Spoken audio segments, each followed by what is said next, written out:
Jadi bagi saya itu upaya mempercepat apa yang kami pikirkan, mempercepat. Kalau tanpa itu ya sudah, kami memang secara alami aja mengandalkan induk-induk yang ada. Nah, induk yang ada di sini itu kira-kira 60% dari total populasi ya di Indonesia ini. Kalau populasi sekarang ada 18 juta, menurut data statistik Pak, itu berarti 60%-nya itulah induk. Dan induk itulah yang harus dipertahankan minimal 8 kali beranak. Harus. Minimal 8 kali itu minimal ya. Sapi Bali kalau menurut saya minimal ya bisa sampai 12 kali. Karena ada saya ketemukan sampai 20 kali beranak itu ada. Mempertahankan 8 kali itulah yang nggak gampang Pak. Karena pemiliknya kecil-kecil nggak berilmu tadi itu. Nah makanya dengan SPR mudah-mudahan mereka menjadi paham bahwa indukan itu jangan disembelih ketika masih beranak. Nah kalau kita itu nanti ada tambahan impor, alhamdulillah menambah jumlah ternak yang beranak gitu, sehingga percepatan untuk menambah populasi itu lebih baik lagi. Nah, jadi kami terima kasih kalau ada upaya seperti itu. Cuman syaratnya hanya satu, seperti saya tulis di majalah, bahwa ini harus 4 pihak harus bersinergi, perguruan tinggi, pemerintah kabupaten, pengusaha dan peternaknya sendiri.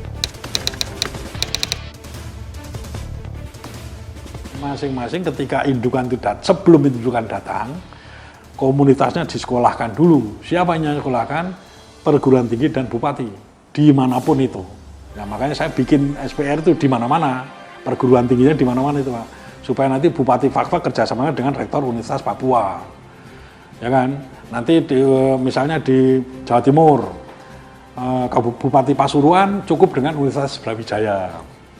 Misalnya seperti itu. Nah, jadi itu tugas mereka bertiga Pak, ya kan? Ada peternaknya, ada rektornya, ada bupati. Tambah satu pengusaha. Pengusaha ini yang kemudian menjadi off-taker-nya. Ketika komunitas itu dididik oleh bupati dan rektor, ini kan jadi produknya kan produk yang bisa Pak, bisa ya mungkin lebih baik lagi, seragam. Keberlanjutannya juga ada, jumlahnya juga ada. Ini pengusaha kan seneng Pak ini. Oke, jadi kami nggak perlu impor lagi saya. Cukup dari situ karena sudah ada keberlanjutannya, sudah bisa dihitung.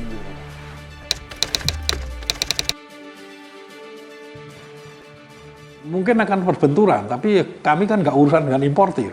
Kami urusan dengan ini, bahwa mereka berbenturan, ya silahkan aja. Yang penting saya memintarkan rakyat peternak kami, gitu loh Pak. Bahwa mereka akhirnya itu bisa swasembada, akhirnya importir tutup, yaitu akibat dari pinternya peternak gitu. Bukan saya mencegah impor saya. Tapi importir itu orang pinter Pak. Jadi ketika importir ini nggak bisa, dia cari impor apa lagi, gitu apa. Atau dia bisa juga memanfaatkan produk-produk yang dari dalam negeri ini. Kalau dia dulu sekarang impor, ketika ini maju, ya dia jadi ekspor, jadi eksportir. Ketika sapinya banyak, kan orang pinter semua itu Pak. Yang bodoh, yang bukan yang bodoh, yang nggak ilmu, yang nggak punya ilmu, yang punya sapi yang nggak punya ilmu.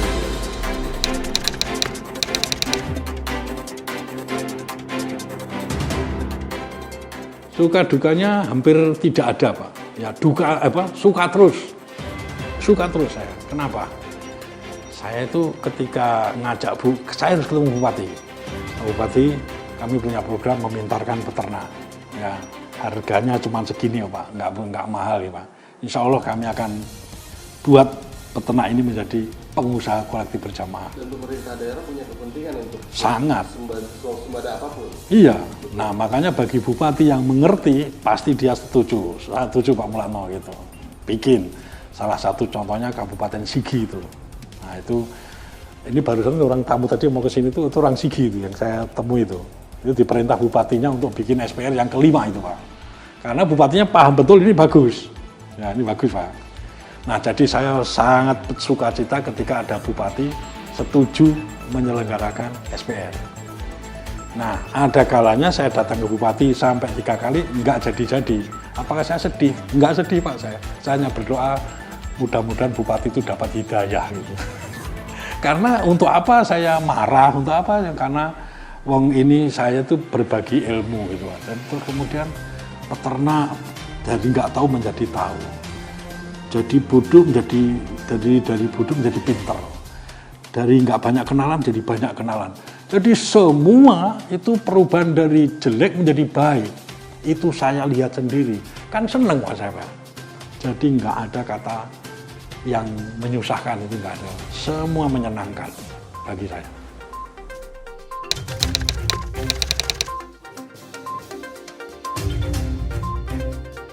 Nah itu betul Pak, ini 10 tahun saya ternyata merenung dalam gerak, merenung tapi bergerak terus. Nah ketika saya menemukan bahwa mendidik masyarakat itu saya samakan dengan rahim seorang ibu, berarti di Indonesia ini SPR, Sekolah Pemberdayaan Rakyat, untuk jurusan apapun itu ternyata rahimnya Ibu Pertiwi Pak. Rahimnya Ibu Pertiwi. Ibu Pertiwi itu kan berarti kan bangsa dan negara Indonesia ini. Ini para peternaknya, petaninya, nelayannya segala macam harus digembleng dulu, diisi selama 9 bulan 10 hari seolah-olah dia dalam kandungan Ibu Pertiwi. Kemudian lahirlah dia menjadi calon pengusaha kolektif berjamaah. Harus pengusaha kolektif berjamaah karena Indonesia beda dengan Australia. Australia itu kapitalis, negaranya besar, orangnya sedikit. Di kita ini Pak, negaranya juga besar, tapi orangnya kan juga banyak. Dan kepemilikan para peternak, petani kan kecil-kecil semuanya itu. Nah, ini harus berjamaah. Nggak mungkin kita menuntut satu peternak seperti satu peternak di Australia. Nggak mungkin. Sampai kiamat nggak mungkin itu. Yang ada adalah populasi yang dimiliki seorang peternak di sana itu bisa disamai oleh populasi di Indonesia dengan kepemilikan kolektif berjamaah. Kualitasnya nanti bisa bikin sama, Pak. Hanya bedanya sana milik satu orang, di sini milik ratusan orang. Nah, mimpi saya sebenarnya yaitu tadi membuat semua pemilik lahan, pemilik sapi, pemilik padi, pemilik kebun, pemilik apa, mereka menjadi produser secara kolektif berjamaah. Ini Indonesia bisa menjadi jaya apa namanya, emas apa, menuju Indonesia emas. 2045. Nah itu 2045 itu terlalu enggak terlalu pendek Pak itu. Iya masih itu mudah-mudahan 2045 dengan cara SPR mudah-mudahan bisa memulai.